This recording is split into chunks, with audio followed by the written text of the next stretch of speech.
So I'm excited to bring you along for a canning session. We're gonna can pork and beans, and we're gonna do it with salt pork, and we're using the Ball Canning Book recipe. So if this inspires you to stay with me, and oh gosh, I hope it does. I hope it inspires you to start canning, because I'm also using Tattler lids today, because generally I don't give away pork and beans, so Tattler lids are reusable. If you've never seen them, come along and see how we do this and how they work. All right, guys, so let's go make some delicious pork and beans. And while you're watching the video, go down in the About section below and check out all the links I've left for you. I've got my mailing address as well as my Wild Tree website, my Facebook page, and you know what? Zaycon Foods is over there too. Go register it for free and get emailed when there's an event in your area. All right, guys, let's go make some pork and beans. I'm excited. Come on. So I'm glad you guys stayed for this recipe, and I'm going to give credit to how I broke this down. This is a Ball Canning Book recipe, but in the Ball Canning Book, and you can get these anywhere, this one happens to be in this particular version. I think this is the one that's in the stores right now. I've got some older ones as well as a big newer one, but this one is the go-to, and it's in here. You've got, in fact, the newest one doesn't really have canning beans or anything in it. So this is pork and beans, you know, in tomato sauce. So it's that recipe, but when I was watching I'm Still Working, because I remembered she had done this a couple of years ago, or I'd seen the video a while back, and I thought, I'm going to go back and look at that, because I remembered she broke it down a little bit simpler. So she realized that it didn't make enough sauce, and I always make extra sauce, so I didn't even realize that, because we'll usually, because we're craving it, I'll go ahead and cook up some beans in the crock pot and add my sauce. So anyways, you're going to need 2 quarts of tomato sauce, or tomato juice, sorry, 2 cups of diced onion, and I dice these really fine. And I did that with the Vidalia chopper. Thank you, Paula. And you've got 6 tablespoons of sugar. Now I use brown sugar because we really like that little bit of molasses that gives. We've got 4 teaspoons of kosher salt there, or you could use canning salt. Don't use anything iodized. You got a half a teaspoon of allspice and a half a teaspoon of ground clove. And that really is key. You can't leave that out if you really want that store kind of pork and bean flavor. But like I'm Still Working tells you, in the store now, when you buy a can of pork and beans, I don't care if it's 50 cents or not, if you can get them on sale for that, it's mostly juice and hardly any beans. It's not really even a serving. So we're going to go ahead and get this started. I'm going to soak my beans overnight. I'm going to get my sauce ready tonight, and then tomorrow I'll be ready to can. So I've got my pot right here. And you want to bring this up to a boil, and I'm gonna simmer this until my onions are soft, is how I'm gonna do it. So this easily fits the 2 quarts with more than enough room. I almost did a recipe and a half, and I thought, you know, this is gonna make a lot of beans. Don't do that. We do have extra onion here, and that's okay, because they really break down. And that's okay if you have a little bit more. It was 1 onion, 1 large onion, and so I don't even mind if we have extra onions. You're also going to need some salt pork for this recipe and 2 pounds of beans. So there's my salt, my kosher salt, and my spices, and my brown sugar. Okay, so we're going to take this over to the stove and get this simmering, and I'll show you when it's simmering, and then I will cool it off tonight, put it in the garage refrigerator, and we'll start our canning process in the morning. And you know you guys are coming along for it, so I'll see you in the morning. Okay, as you can see, it's starting to bubble here around the edges.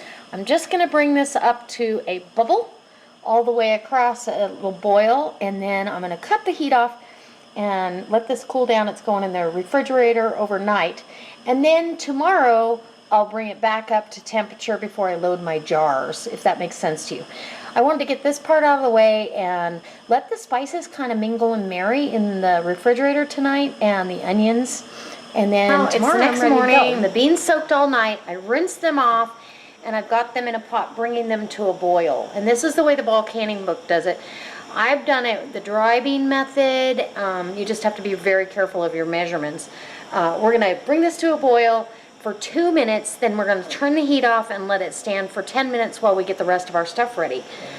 I've got back here, our sauce is heating back up, and our canner is also heated to warm, you know, not hot water, but warm, so when I fill the jars, they'll set in the canner. The jars are in the heat added sanitation cycle in the dishwasher, and I'll be using Tattler lids today. Tattler lids and rings, if you haven't heard of them, that's what they look like. They are a little trickier to use at first, but once you get used to them, then you can reuse them over and over. Okay, so the beans are done. I've rinsed them one more time because they just get covered in starch. I've got my sauce here ready to go. My jars are hot from the dishwasher, and you're gonna add 1 cup of beans to your jar. You're gonna add some salt pork, and you only need a couple of pieces. It really helps flavor the beans. And then you fill the jar with your sauce, and that's really all there is to it. I'm hoping we get 8 pints of beans, and the beans will continue to swell up in the jar, so they're gonna go all the way to the top. So you want to fill this to 1 inch of head space. To the bottom ring is where you want it. That could use just a little bit more. And then we're going to move on to the next jar, but first we're going to wipe our ring off, and actually I'm going to put a little bit more in that one just because it's not quite where I want it. And you want to wipe the ring, even though any air that's in here will push out. Go ahead and debubble your jar just in case there's any air pockets in the center there, and you'll see that settle again. If that settles down a little bit more and you need more sauce, go ahead and put some more sauce in. And I will say, using a little bit more onion, I like the consistency because we really enjoy the onions in there. And then it's kind of tricky getting your Tattler lids, so I'll show you the first time, and then we'll move on, and I'll continue to fill jars. So make sure you can see what's going on here. I think you can. So I've got my container with my rings and lids in here, and I just kind of take my tongs here and get in there and figure out where a smallmouth and a ring is. And you're going to put your ring on. You can put it on the lid itself, and then you want that on there. You're going to go finger tight again with these.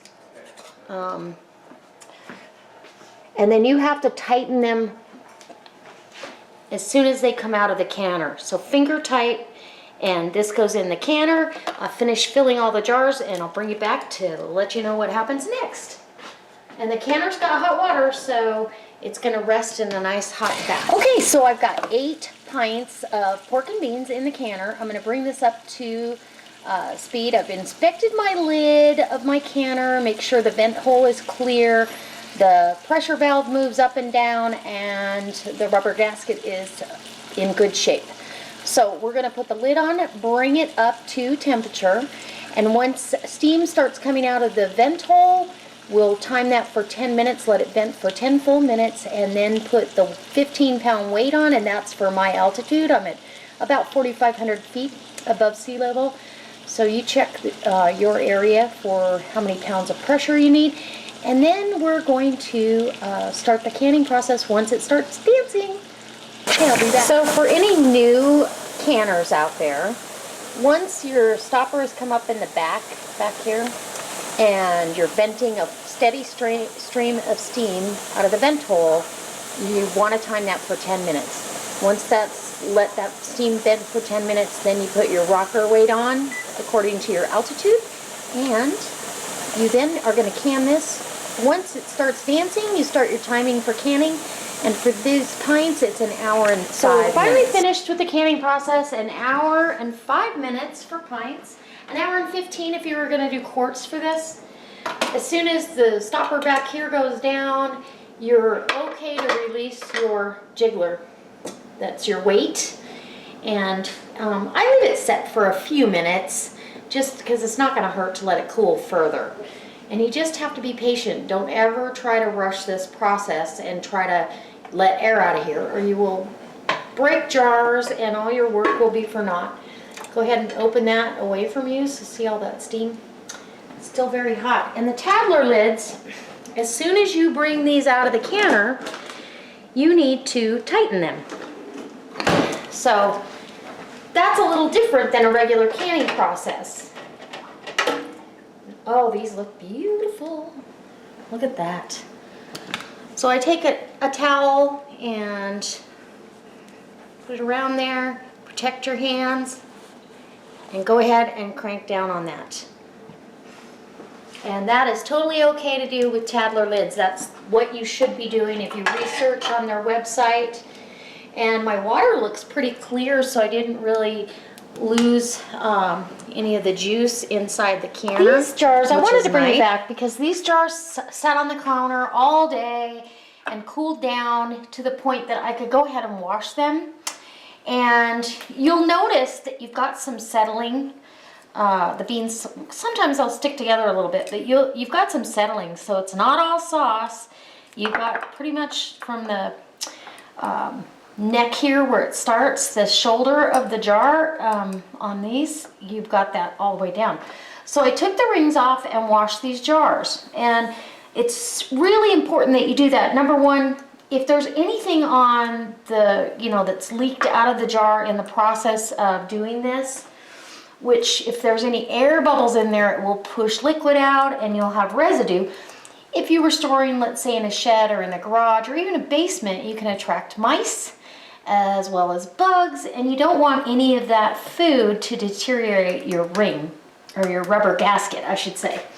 So on Tattlers, it's really hard to tell whether or not they've sealed, unless you literally can pick them up by the lid like that. And I'm going to tell you why this one still has a ring on it, because I want to show you this. All of them are, look like they sucked down. They're sucked down. This one as well. As soon as I took this ring off, the lid came with it. So that one did not seal. And for me to look here, I can't really see why it didn't seal. Maybe too much air. There might have been some air in there and pushed liquid and just prevented the gasket from sealing. I'm not quite sure because it doesn't look like anything's wrong with it. So we're going to wash this. I'll mark this gasket and lid, so if it happens again, then I'll toss them. But all these jars were treated exactly the same. So while I'm finishing this, I'm going to go ahead. My crock pot has been going all day with the leftover bean mixture, which was equivalent to at least 2 of these jars. And I do want to tell you, these jars came out to be less than 50 cents a jar. So I just want to taste this. And we're going to put that in the crock pot and have that alongside it. So we'll just have beans for a couple of days instead of just 1 or 2, which is fine. So I also want to give this kind of a quick taste, and look how beautiful. So I really wanted you to see how good these look. Aren't they pretty? They look just like what you get in the store. The tomato sauce kind of thickens, if you will. And I'm going to give these a taste, and then I'll taste my ones in this little bowl. I want to see how firm the beans are and all that. So there we go. And how all the spices married. Doesn't that look good? Oh, the beans are perfect. Soft and really delicious. This sauce is so close to store-bought, maybe a little less sweet, but it's absolutely wonderful. I'm going to stick this in the crock pot with the other ones. Now we're going to taste the other ones as well. They've cooked pretty much all day waiting for this whole dinner process that's coming up here in a couple of hours. I love getting up at 5 o'clock in the morning and having a canning project ready to go. Perfect. Now at this point, These beans are not as soft as these. Let's see if I can give you a visual on this spoon. If you can see that. You can push it and mash it, but it's not mush. Now, let's do the same thing with the bean out of here. Here's a bean. I'll see if I can get you in the viewfinder. And these smash way easy, but that's because they went through a big canning process. They're not too soft though. I really think they're delicious. So there you go. For less than 50 cents a jar, you can make your own baked beans or pork and beans, and you can doctor them up, make them more like baked beans if you want to, but it's just really handy to have on hand for those summer barbecues, and you don't have to worry about all those preservatives and additives you're not sure what they are. So that being said, I hope this brings you back. I hope you're a subscriber, and if you like this video, I hope I get a thumbs up. If you really like it, I hope you post it on your Facebook page and share it with your friends. All right, guys.